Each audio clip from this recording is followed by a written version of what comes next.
Imagine it is January 1938. You're walking home from this brutal shift at a factory. The wind is howling, and the Great Depression is, still completely suffocating the country. Yeah, times are incredibly tough for everyone. Right, and you have exactly 15 cents to your name. So you stop at a corner newsstand, slap your coins down, and pick up this cheap, rough paper magazine that literally smells like wood shavings and cheap ink. The quintessential pulp experience. Exactly. You flip it open, looking for an escape. And you start reading a story about a massive, muscle-bound Nordic Viking gladiator. He is heavily armed, he's walking the dusty streets of ancient Jerusalem, and he is about to violently dismember a Roman legionary with a broadsword to save the baby Jesus from being murdered. I mean, it is quite the setup. It's wild. And then as you turn the page, you realize something truly bizarre. You're reading an origin story for Santa Claus. It's honestly one of the most jarring, spectacular reveals in the history of fantasy literature. And the guy who wrote it, he wasn't some starving bohemian visionary living in a garret. He was a wealthy, buttoned-up mortuary lawyer from New Jersey. Which is just a staggering contradiction. It really is. So welcome to today's deep dive. If you're joining us, you are someone who loves connecting the dots. Someone who wants the deep knowledge and the real story hiding underneath the official history. Our mission today is to unearth the forgotten king of early 20th century pulp fiction. A man who, almost entirely by accident, saved horror literature as we know it today. Yes. And we're going to explore how the magazines he wrote for inadvertently invented modern fan culture, which sounds like a massive, almost impossible claim. It does sound like a stretch at first, I know. But when you actually follow the paper trail, the historical record is undeniable. To build this picture for you, we have pulled together a really diverse stack of sources. We're looking at Wikipedia entries on our subject, his famous character Jules de Grandin, and the book The Phantom Fighter. We also have an author profile from the Science Fiction Encyclopedia. Right, and some fantastic critical essays from the literary hubs Threads That Bind, Science Fiction and Fantasy Remembrance, and Sleuthsayers, plus a retrospective catalog by Whistle Stop Bookshop. And to cap it all off, we've got a fascinating academic paper out of Hiroshima University that analyzes the underlying social dynamics of early pulp magazine fandom. It's a great mix: pure historical data, literary criticism, and deep sociological analysis. And you are here to guide us through these murky waters, helping us connect all these disparate threads. I am very ready to dive in. So let's start with the man himself, because this contradiction just blows my mind. How does a highly successful mortuary lawyer become the undisputed superstar of a magazine that featured legendary names like H.P. Lovecraft and Robert E. Howard? Well, to understand that, we have to look at the sheer contradiction of his existence. The man we are talking about is Seabury Quinn. Seabury Quinn. Right, born in 1889, died in 1969. And for the vast majority of the 31-year run of the legendary pulp magazine Weird Tales, he wasn't just a contributor, he was the king. The king of Weird Tales. Absolutely. He was their most prolific author by a massive margin.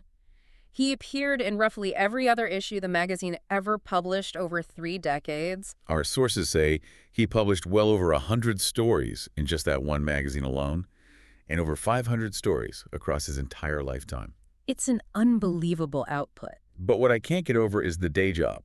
You think of weird horror writers and you think of misfits and outcasts. Right. You expect the tortured artist trope.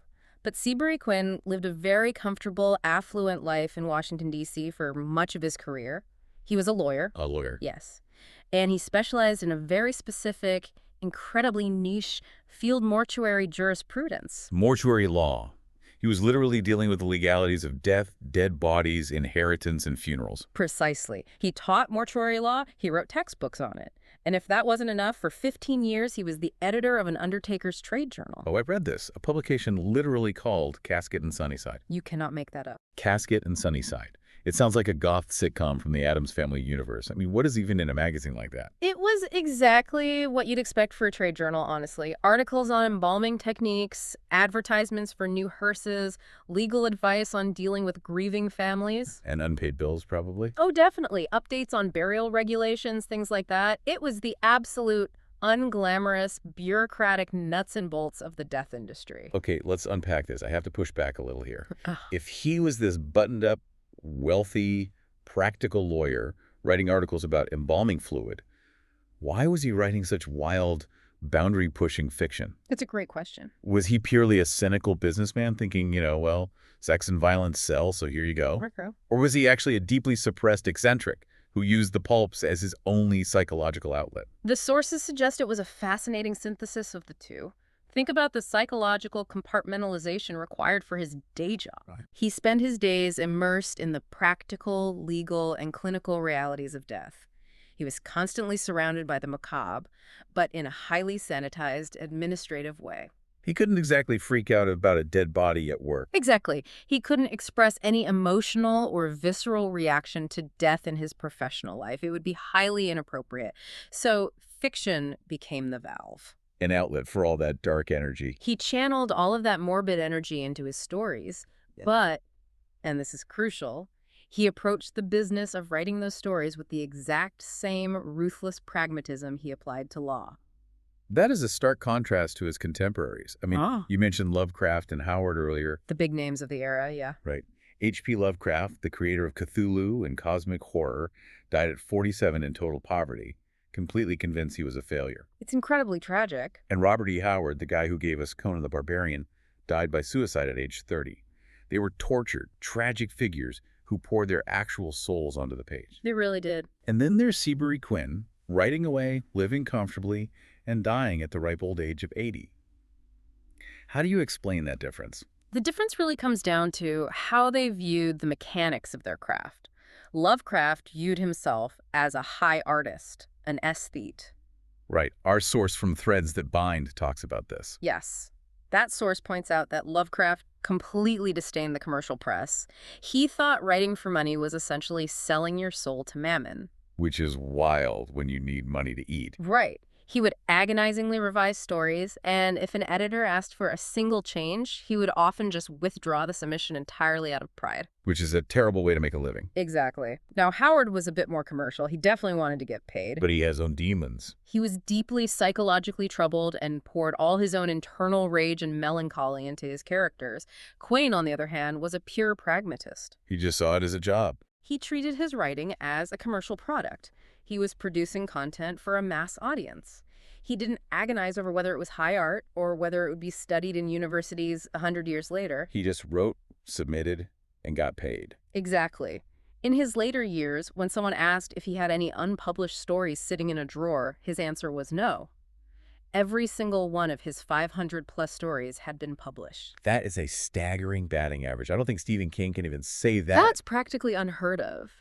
But he wasn't just churning out boring, sanitized stuff. He was writing things that were wildly popular and incredibly transgressive for the time. Highly transgressive.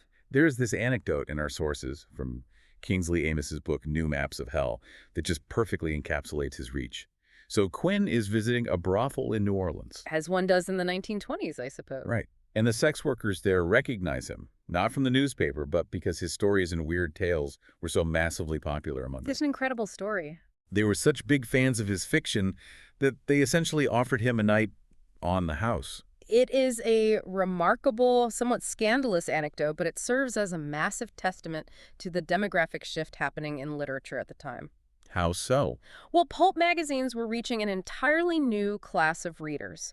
Prior to the pulps, literature was largely the domain of the highly educated elite sitting in drawing rooms reading Henry James. Right, the expensive hardcovers. But the pulps were cheap, they were accessible, they were being consumed by everyday people, the working class, marginalized groups, immigrants learning English. And Quinn was tapping directly into their desire for escapism. Exactly. Thrills and visceral entertainment. And his imagination went far beyond standard haunted house tropes. The sources mention a novel of his that was published posthumously in 1977 called Alien Flesh. Ah, yes. Alien Flesh. This isn't just a ghost story. It's an erotic fantasy where a male Egyptologist magically undergoes a gender change and becomes a beautiful young woman. Which highlights a level of imaginative range and a willingness to explore incredibly fluid themes of identity and sexuality that you absolutely would not expect from a mortuary lawyer born in 1889. No, not at all. It proves that beneath the conservative, business-like exterior, there was a genuinely wild, unfettered imagination at work. He found a socially acceptable, highly profitable mask for his eccentricities. He could sit in a courtroom or an editorial meeting during the day And at night, he could unleash monsters, magic, and mayhem on the page. A perfect double life. So if he's churning out 500 stories, he needs a vehicle. He needs a reliable engine to keep that level of production going. And the ultimate vehicle for that mayhem wasn't just his work ethic. No, it was a specific character. Right, a character who became the anchor of his career and honestly the anchor of Weird Tales itself. Yes. We cannot talk about Seabury Quinn without talking about his most famous creation. A character who was fundamentally a much more violent, unhinged version of a very famous literary detective. Let's talk about Dr. Jules de Grandin. The occult Poirot. That is exactly what he was. Jules de Grandin starred in 92 short stories and one serialized novel between 1925 and 1951. He was the undisputed marquee star of Weird Tales. Let's paint a picture of this guy for you listening. De Grandin is a French physician. He is a former member of the French Sûreté, which is the French National Police Force. Very prestigious background. He is short, he has blue eyes and blonde hair, and he is incredibly fussy about his wardrobe. Oh, impeccably dressed at all times. Yes, no matter what kind of monster he is fighting, his clothes have to be perfect. And he lives in a fictional town called Harrisonville, New Jersey. With a sidekick, right? Yes, his sidekick and biographer, a Dr. Trowbridge, and their long-suffering housekeeper, Nora McGinnis. Okay, I mean, this is borderline plagiarism, right? It is incredibly derivative of the structural tropes of the most popular detective fiction of the day. Quinn was paying close attention to what sold. So he just copied the best. Basically. The fussy European detective with the brilliant deductive mind. That's Agatha Christie's Hercule Poirot, who had just debuted to massive success in 1920, just a few years before de Grandin was created. Wow, the timing is perfect. And the doctor's sidekick who narrates the stories and is always slightly confused. That's Sherlock Holmes and Dr. Watson. And the housekeeper? That's Mrs. Hudson. But the execution is completely different. If Hercule Poirot encountered a locked room mystery, he would sit down, stroke his mustache, gather everyone in the drawing room, and use his little gray cells to explain the exact physics of the crime. A very intellectual approach. Right, but if Jules de Grandin encountered a locked room mystery, he would kick the door down, pull out a sword, and start hacking away at whatever was inside. Exactly. The tonal difference is massive. De Grandin is a man of action. He is physically fit. He is heavily armed, he is an expert with a blade and a gun, and he absolutely shoots to kill. He doesn't just solve crimes. No, he violently, physically dispatches evil. Wait, so he's basically just Poirot with a shotgun? That is a very apt description, actually. He also constantly shouts these exaggerated French catchphrases. Like what? Grand Dieu is apparently his favorite. It feels very campy, very over the top by today's standards. And the plots, the sources indicate a lot of them followed a very specific, recognizable formula. Right. The sources talk about a Scooby-Doo dynamic. Walk me through that. Yeah. How does a violent French detective end up in a Scooby-Doo plot? Well, a typical de Grandin story would promise some terrifying supernatural entity. The setup would imply a vampire is stalking the town, or a werewolf is tearing people apart, or an ancient mummy has awoken. Classic horror monsters. Exactly. De Grandin and Trowbridge would investigate. There would be scenes of intense action and horror. But in the final act, de Grandin would reveal that the monster was actually just an evil, corrupt human being. Just a guy in a mask. Right. A greedy heir, a jealous rival, a sadistic criminal using a trick to scare people away. So it really is Scooby-Doo. I would have gotten away with it too if it weren't for you meddling Frenchmen. Exactly. Though it's important to note that real monsters and actual supernatural events did occasionally show up in the stories. Oh, so he mixed it up. He did, which kept the readers on their toes. You never knew for absolute sure if it was a guy in a mask or a real demon this time. But I have to play devil's advocate for a second. Our sources, even the ones praising Quinn, admit that his writing had major flaws. They absolutely do. He padded his word counts because pulp writers were paid by the word, right? Sometimes just a penny a word. So you make your sentences as long as possible. Exactly. He reused the same plots over and over.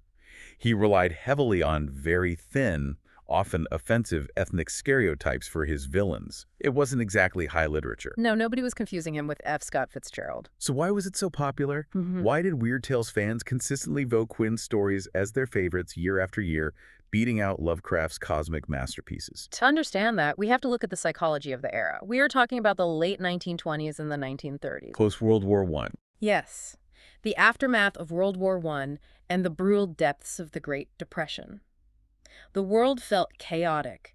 impoverished, and deeply unfair. People were terrified. They were losing their jobs, the stock market crashed, the Dust Bowl was destroying farms. There was a total lack of control. Exactly. And into that environment of utter helplessness steps Dr. Jules de Grandin, an impeccably dressed, hyper-competent professional who is never afraid, never out of his depth. And who violently, permanently punishes evildoers. It offered immense psychological catharsis to the readers. You couldn't punch the banker who foreclosed on your farm, and you couldn't shoot the politician who ignored your starving town. Right. But you could spend 15 cents and read about a French detective shooting a corrupt, wealthy human villain who is masquerading as a monster to steal from the innocent. It restored a sense of moral order. Exactly. Evil was identifiable, and evil could be destroyed with a bullet or a blade. But he wasn't just providing moral comfort. The forces are very clear that these stories were incredibly racy for the time. Oh, extremely racy. They were dripping with pulp sensationalism. De Grandin was constantly rescuing young, beautiful women in distress. The texts explicitly mention tropes like white slavers and a lot of scenes involving whips, chains, and torture devices. It was pure, unadulterated pulp. It was designed to trigger visceral reactions, fear, excitement, titillation. They had to compete for attention. Right. The pulps were competing with movies and radio. They had to grab your attention instantly.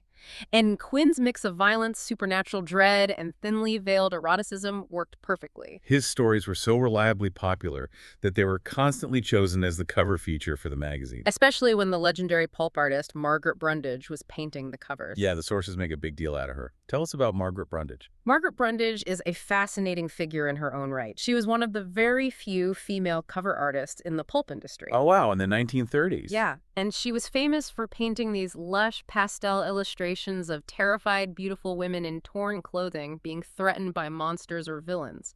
Which was probably quite shocking back then. Her art was highly controversial, but it sold magazines like crazy. And Quinn's stories provided the perfect narrative excuse for Brundage's art. If she wanted to paint a woman tied to a whipping post, Quinn had a story where de Grandin rescued a woman from a whipping post. It was a symbiotic marketing machine. So smart. Highly effective commercial synergy. The racy Brundage cover catches your eye on the crowded newsstand and gets you to buy the magazine. Then, the fast-paced, violent action of the de Grandin story keeps you turning the pages and ensures you come back next month. Okay, you're telling me this repetitive French detective with his fake catchphrases and his Scooby-Doo plots is somehow the linchpin of literary history. Walk me through that domino effect. I will. Because right now, he just sounds like a very successful, slightly trashy popcorn read. We care about Jules de Grandin today because of the structural financial load he was carrying.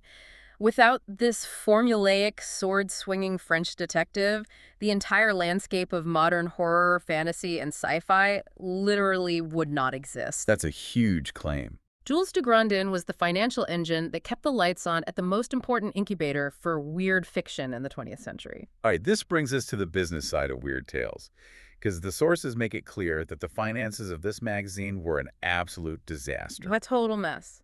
Weird Tales, often subtitled The Unique Magazine, launched in March 1923 under an editor named Edwin Baird. Okay. The goal was admirable: to publish bizarre, macabre fiction that the mainstream slicks wouldn't touch. Wait, slicks, you mean like glossy magazines compared to the cheap paper the pulps were printed on? Exactly. The slicks were magazines like the Saturday Evening Post or Collier's. Right. They were printed on high-quality, glossy paper. They paid their authors top dollar, and they ran very safe, respectable, middle American stories. And the pulps were the opposite. The pulps were printed on cheap wood pulp paper with ragged edges. They were the bottom of the barrel, culturally speaking. They published the weird, the violent, the uncensored. So Weird Tales launches as a pulp in 1923. How bad were the finances? Brutal. The economics of pulp publishing were incredibly harsh. You had to pay for the paper, the printing, the shipping to thousands of newsstands across the country. And pay the authors, presumably. Yes. And if a magazine didn't sell, the newsstand owner would literally rip the cover off, mail it back to the distributor for a refund, and throw the rest of the magazine in the trash. Ouch. The publisher absorbed all that loss, and within just 13 issues, Edwin Baird had managed to accrue a massive, staggering debt. The sources say the debt was $40,000, which, if we adjust for inflation, is roughly $600,000 today. It was a mountain of debt. And this wasn't owed to a bank. It was mostly owed to their printer, a man named B. Cornelius. The printer was the single most powerful person in the pulp ecosystem. If the printer cuts you off, you don't exist. So what happened? To survive, the publisher had to hand over majority control of the magazine to Cornelius just to keep him from shutting it down immediately. Baird was fired, and a new editor, Farnsworth Wright, was brought in. Farnsworth Wright is considered a legendary editor, Yeah. right?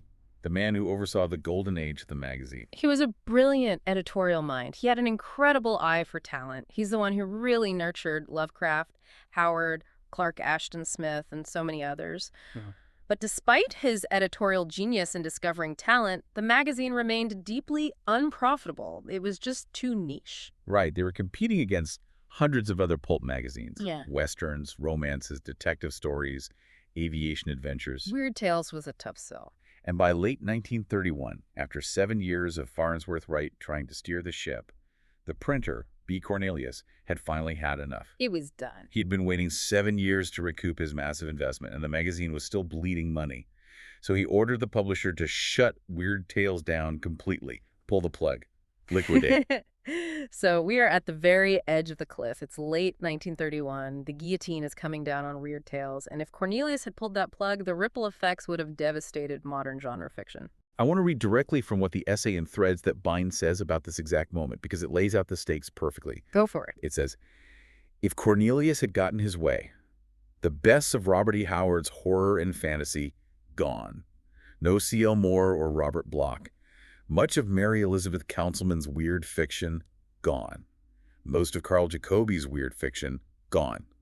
We wouldn't have Lovecraft's The Case of Charles Dexter Ward, The Dreams in the Witch House, The Thing on the Doorstep, or The Haunter of the Dark. Just let the weight of that sink in. Robert E. Howard had not yet written his greatest Conan the Barbarian stories. Conan debuted in Weird Tales in 1932. A year later. H.P. Lovecraft's most mature, influential, and defining cosmic horror was yet to be published. And Robert Bloch. Robert Bloch, who would later write Psycho, the novel that Hitchcock turned into the legendary movie, was just a teenager who hadn't even started his career yet. All of these writers relied on Weird Tales as their primary and sometimes their only market. Because the slicks wouldn't touch a story about an ancient squid god from space. Exactly. And the other pulps wanted cowboys and gangsters. Yeah. Weird Tales was the only home for this stuff. If the magazine dies in 1931, those stories are never bought. And if there's no market for them, they are quite possibly never even written. We lose Cthulhu, we lose Conan, we lose the foundations of Stephen King and George R.R. Martin. So how did Farnsworth Wright save it? He went to Cornelius and begged for one last chance. He promised the printer that he had 2 surefire blockbuster serials lined up that would guarantee massive sales and finally turn the magazine around. What were they? One was a Tarzan knockoff by Otis Adelbert Klein called Tam, Son of Tiger. The other, and by far the more crucial one, was a massive 6-part Jules de Grandin novel by Seabury Quinn called The Devil's Bride. A 6-part story about a young girl kidnapped by Satanists. Exactly. Farnsworth Wright knew his audience perfectly. He knew that Jules de Grandin was the one character guaranteed to pull readers in. He knew it sold. He knew that if he serialized a de Grandin epic, readers would be forced to buy 6 consecutive issues of the magazine just to see how the story ended. And it worked. It absolutely worked. The readers turned out in droves. The magazine survived the 1931 crisis. Cornelius got paid enough to keep the presses rolling, and Weird Tales lived on for decades to publish the foundational texts of modern horror and fantasy. Seabury Quinn, through sheer commercial appeal, literally carried the magazine, and by extension the entire genre, on his back. Which brings us to the great, almost cruel irony of Quinn's legacy. He saved the platform that made Lovecraft and Howard immortal. He was by far the most popular writer in the magazine while they were all alive. But today, Lovecraft is a household name. Howard is a household name. There are movies, video games, and entire subgenres named after them. And Quinn is a trivia question for hardcore literary nerds. Why is he forgotten?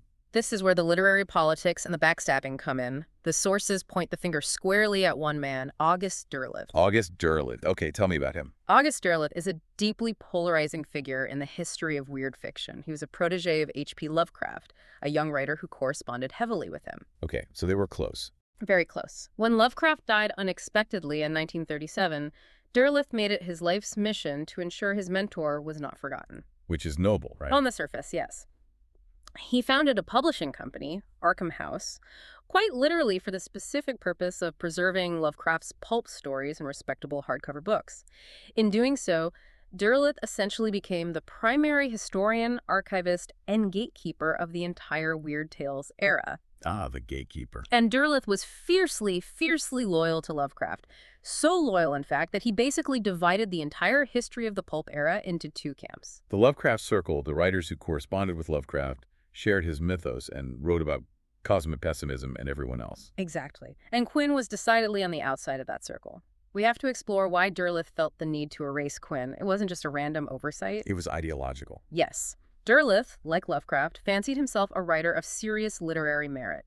He was a regionalist writer from Wisconsin. He wanted mainstream respectability. He viewed Lovecraft's cosmic horror as profound philosophical art. And he viewed Quinn's stuff as cheap, trashy popcorn. Precisely. Lovecraft, the autistic purist, actively disliked Quinn's commercial, repetitive, action-heavy writing.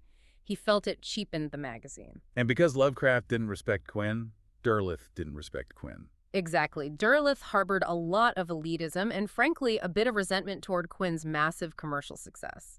So he just cut him out of history. As Derleth wrote the history books, compiled the influential anthologies, and defined the legacy of Weird Tales for future generations, he aggressively championed Lovecraft, Clark Ashton Smith, and Robert E. Howard, and he almost entirely purposefully ignored Seabury Quinn. So Derleth was basically a 1930s toxic fandom gatekeeper who successfully retconned history to make his friend the main character of the era. That is a harsh but very accurate way to describe it. Derleth controlled the narrative infrastructure. Wow. And because Quinn's stories were tied up in complex copyright issues and weren't being actively reprinted, anthologized, or championed by a dedicated literary estate, they just faded into obscurity. Only very recently has that begun to change. Yes, thankfully. The sources mention that modern publishers like Nightshade Books and the incredibly named battered Silicon Dispatch box press have finally done the hard work of collecting and reprinting all of the Jules de Grandin stories. It's a huge undertaking. Quinn even posthumously won the Cordwainer Smith Rediscovery Award, which honors forgotten science fiction and fantasy writers. It's a great honor, but it took decades for anyone to notice he was missing from the pantheon. I mean, look at this dynamically. Is literary history usually written by the best writers, or just the ones with the loudest friends? It is almost always the ones with the loudest, most dedicated friends, or the best archivists. Literary survival requires infrastructure. You need academics to teach it, publishers to reprint it, and critics to continuously validate the work. Exactly. Lovecraft had Derleth building that infrastructure brick by brick. Quinn had no one. He died comfortable and wealthy in 1969, but he left no literary executors obsessed with fighting for his place in history. It really makes you rethink the concept of the literary canon. We assume the classics are the classics because they are objectively the best, the most profound pieces of art. But so much of it is just survival of the best marketed. Absolutely. The canon is curated, and curators have biases. But I want to pivot here because based on everything we've said so far, it would be easy and frankly unfair to characterize Seabury Quinn as just a commercial hack. Oh, definitely. A guy churning out formulaic French detective stories to pay the bills. He wasn't just a machine, because when he was inspired, when he stepped outside of the de Grandin formula and wrote out of pure passion rather than just hitting a word count, he produced stuff that was astonishingly bizarre. Incredibly ambitious. And shockingly profound. Which brings us back to that incredible hook we started with, what many consider his absolute masterpiece. A story that is so wildly inventive, it almost defies categorization. Oh, yes. The Viking Santa story. We are talking about Rhodes. Yes. Published in the January 1938 issue of Weird Tales Rhodes, is an alternate, deeply mythical origin story for Santa Claus. And it is so highly regarded by those who know it that the legendary sci-fi historian Sam Moskowitz ranked it alongside Charles Dickens' A Christmas Carol as one of the greatest Christmas stories ever written. That is massive praise. I'm going to walk you through the plot of this story because it sounds like an absolute fever dream. Our protagonist is named Klaus. But discard all your imagery of a jolly fat man in a toy shop. Right. Klaus is a massive, incredibly strong, battle-hardened Nordic Viking gladiator. He is described in the text as being built like a brick wall, wearing chainmail and carrying a double-bladed axe and a massive two-handed broadsword. He is a warrior out of time, a pagan serving as a mercenary for the Romans in Judea under King Herod, shortly after the birth of Jesus. Just pause and imagine that visual. Conan the Barbarian walking the dusty, sun-baked streets of biblical Jerusalem. It is a striking, almost abrasive juxtaposition. Quinn is taking a deeply revered historical and religious setting and injecting a hyper-violent pulp action hero straight into the middle of it. And the action starts immediately. King Herod hears the prophecy of a new king being born in Bethlehem, and he orders the massacre of the innocents, the systemic slaughter of all male infants in the city. Right. Klaus, who operates on a strict, almost honorable pagan warrior code, is utterly disgusted that Roman legionaries would stoop to the cowardice of murdering babies. So, when Klaus sees a group of soldiers about to attack a humble family fleeing the city, he decides to intervene. And by intervenes, I mean he violently dismembers them. It is shockingly violent. The source from science fiction and fantasy remembrance emphasizes how brutal this scene is. Klaus swings his massive broadsword and literally cuts a Roman soldier in half diagonally from the collarbone down through the ribs. And the family he saves, of course, is Mary, Joseph, and the infant Jesus. This is where it gets incredibly weird and fascinating. The baby Jesus, lying in the manger, telepathically communicates with this giant, blood-soaked Viking warrior. The baby predicts Klaus's entire future, telling him that when the old gods like Odin and Thor are forgotten by the world, Klaus will live on immortally as a friend to all children. Revered as long as the world celebrates Jesus' birthday. And with that, Jesus grants him immortality. Now, just a quick note for context here for everyone listening. Sure. We are recounting Quinn's specific, highly fictionalized reimagining of biblical events. Our goal here is simply to explore the text as Quinn wrote it in 1938 as an artifact of pulp literature, without endorsing it or taking any religious stance on his creative liberties. Absolutely. We are just the messengers of the madness. So fast forward 30 years. Klaus hasn't aged a day. He is now the trusted right-hand man to Pontius Pilate. He is present for the trial, the scourging, and the crucifixion of Jesus. And Quinn makes a wild, incredibly bold creative choice here. He reveals that Klaus is the Roman soldier who spears Jesus in the side while he's on the cross. But Quinn frames it not as an act of cruelty or mockery. No, it's an act of profound mercy, to spare his friend from prolonged, agonizing suffering. Jesus' spirit even thanks him for it. The thematic depth Quinn weaves into this pulp narrative is genuinely surprising. He isn't just writing action, he is tackling huge, weighty concepts of duty, mercy, the burden of immortality, and destiny. And the lore gets even deeper. After the crucifixion, Klaus eventually rescues a woman from a collapsed building during a massive earthquake. Her name is Irina, and she is a Lebanese prostitute. Klaus, being a rigid warrior, is initially repulsed by her profession. But Jesus' spirit essentially reprimands Klaus, telling him not to judge her, echoing the biblical cast the first stone ethos. Klaus learns humility. He marries her, she changes her name to Una, she also becomes immortal, and boom, you have the gritty origin story of Mrs. Claus. What stands out to me about this sequence of events is how Quinn uses this immortal couple to serve as a critical lens on the next 1,000 years of human history. Yes. As Klaus and Una travel through the centuries, Quinn uses them to deliver a heavy, sweeping critique of religious hypocrisy. The sources point out that as they live through the centuries, Klaus becomes increasingly disgusted by the atrocities committed in the name of the very religion founded around the baby he saved. He has to violently rescue his wife from Christian witch hunters who want to burn her at the stake. He is sickened by the brutal crusaders who are sacking Muslim cities and murdering innocent people in the name of God. He sees the institutions built around the man he knew as a friend behaving monstrously. Which ultimately drives him entirely away from human civilization. The corruption is just too much. So where do they go?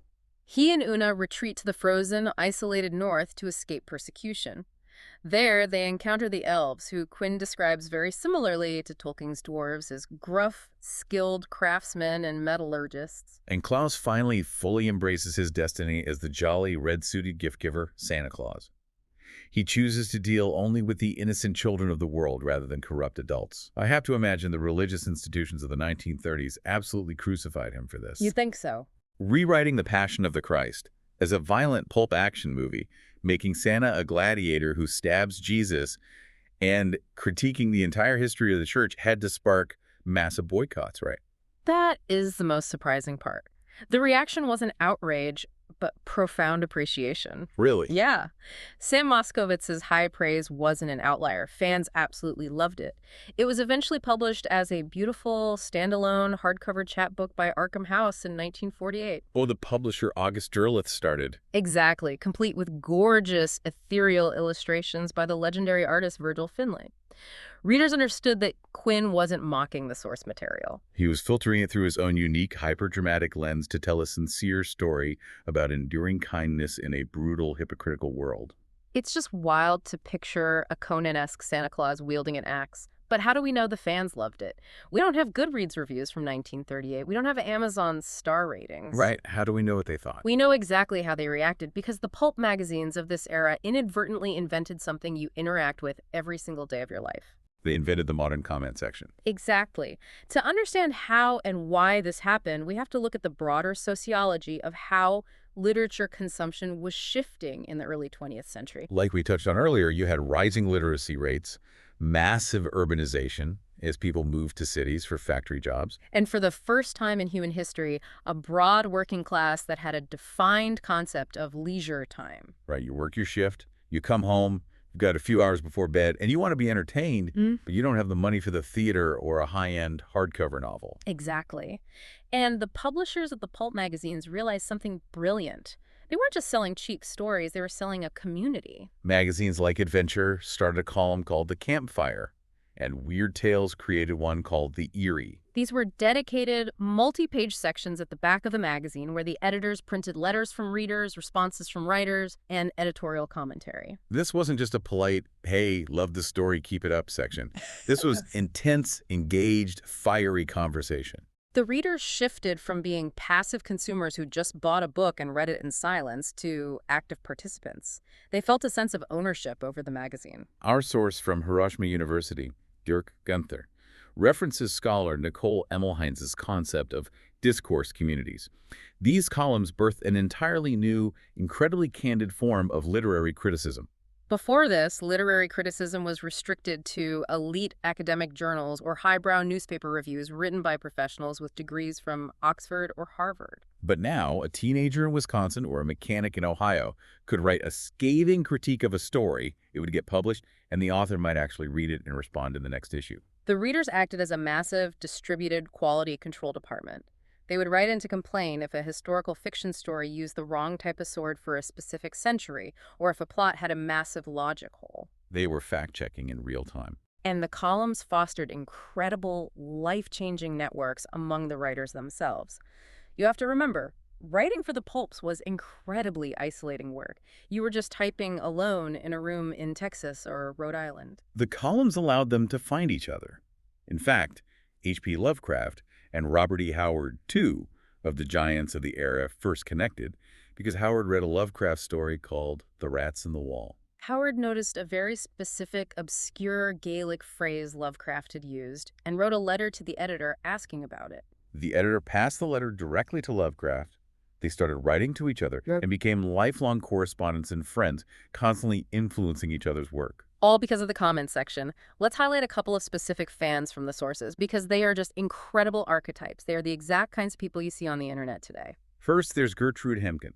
She was an eccentric, dedicated reader who would write these massive, lengthy, in-depth reviews of entire issues of Weird Tales. She was the absolute prototype for the modern deep lore wiki contributor. She didn't just read the stories, she studied them. Exactly. The sources note a specific letter where she is geeking out over the educational aspects of Robert E. Howard's story, Black Canaan. She's writing about how much she's learning about the nuances of voodoo and the mythology of the evil eye. She wasn't just reading for cheap thrills. She deeply valued the world building, the lore, the research the authors put in. And on the opposite end of the spectrum, you have the trolls. The toxic critics. Oh boy. The Hiroshima University paper highlights a letter from a 17-year-old reader in 1934 who wrote a blistering, insulting critique of Robert E. Howard's beloved Conan stories. This kid complained that the stories were completely formulaic, that Conan always fought a wizard, got saved at the last second by luck, and won a new girlfriend. He literally called the character Conan the Cluck in print and told Howard he should send Conan to Valhalla to cut out paper dolls because he was useless. A 17-year-old absolutely roasting a legendary author in front of the entire readership. And that teenager was Robert Bloch, who, as we mentioned earlier, grew up to write Psycho. Wow. He was a massive fan, but a highly critical, demanding one. He also complained in that same letter about the magazine's penchant for just slapping naked women on the cover, referencing Margaret Brundage's art to boost sales, calling it cheap. It was fearless, candid, unfiltered feedback. They were 1930s Reddit stands using postage stamps instead of broadband. It is exactly what you see on Twitter today regarding Marvel movies or Star Wars shows. People arguing about plot armor, complaining about formulaic writing, calling out cynical marketing tactics. The arguments haven't changed in a century. The dynamic hasn't changed at all, only the speed of the technology has. And this community engagement went even further than just criticism. It actually led to direct creative collaboration. The fans became creators. Right. The sources mention that legendary pulp author C.L. Moore actually co-authored stories, specifically mentioning titles like Nymph of Darkness and Yuvala, with a superfan named Forrest J. Ackerman. Forrest Ackerman, for those who don't know, went on to become one of the most important figures in science fiction fandom history, coined the term sci-fi, and amassed the greatest collection of memorabilia in the world. But at the time, he was just an incredibly enthusiastic fan who literally got to write a story with his favorite author. The Hiroshima paper explicitly notes that this dynamic effectively birthed modern fan fiction. It was a fundamental, permanent shift in the power dynamic between creator and consumer. The barrier was broken down. You weren't just reading Weird Tales, you were a part of Weird Tales. Your letters shaped the editorial direction. Your complaints changed the plots. Your enthusiasm kept the magazine alive. The authors weren't untouchable gods. They were peers you could argue with in the back pages. It is amazing how it all connects. Every Reddit thread dissecting a fantasy novel, every fandom wiki cataloging the lore of a sci-fi universe, every comment section arguing about character arcs, it all traces its roots back to the rough wood pulp pages of those cheap magazines in the 1920s and 30s. Which brings us to the end of our deep dive. We started by looking for the buried pillars of modern pop culture. And we found a mortuary lawyer from New Jersey who moonlighted as a purveyor of the macabre. We dove into the utterly contradictory life of Seabury Quinn, a man who treated his art as a ruthless business, but packed it with enough wild imagination to invent an action hero version of Hercule Poirot. We saw how Jules de Grandin, despite his repetitive plots and poorly aged tropes, generated the massive cash flow that saved Weird Tales from bankruptcy in 1931, ensuring that the legendary works of Lovecraft, Howard, and Bloch would survive to see the light of day. We marveled at Rhodes, the most insanely violent, creatively ambitious, and unexpectedly profound origin story for Santa Claus ever put to paper. And finally, we saw how the readers of these stories, writing letters in the dark days of the Depression, built the interactive, highly critical, deeply passionate blueprint for every fandom you and I participate in today. It is a profound legacy that touches almost every piece of genre entertainment we consume today, even if the architect's name has been completely rubbed off the cornerstone. Which leaves us with a final thought to ponder. Right. We talked about how August Derleth, acting as a one-man PR machine, successfully rewrote literary history in the 1930s and 40s. He elevated his friend H.P. Lovecraft to legendary status while entirely purposefully erasing Seabury Quinn, the era's actual biggest superstar, from the popular narrative just because he didn't like his style. It forces you to look at our current culture and our current classics through a very different, much more skeptical lens. Exactly. So my question for you to mull over as you go about your day is this. What massively popular cultural juggernauts of today, the things everyone is reading, watching, and obsessing over right now, are currently being quietly erased by tomorrow's gatekeepers and historians? It's a sobering thought. History isn't always written by the victors. Sometimes it's just written by the archivists. Thank you for joining us on this deep dive into the sources and into the basement of our cultural history. Keep your curiosity alive, and we will see you next time.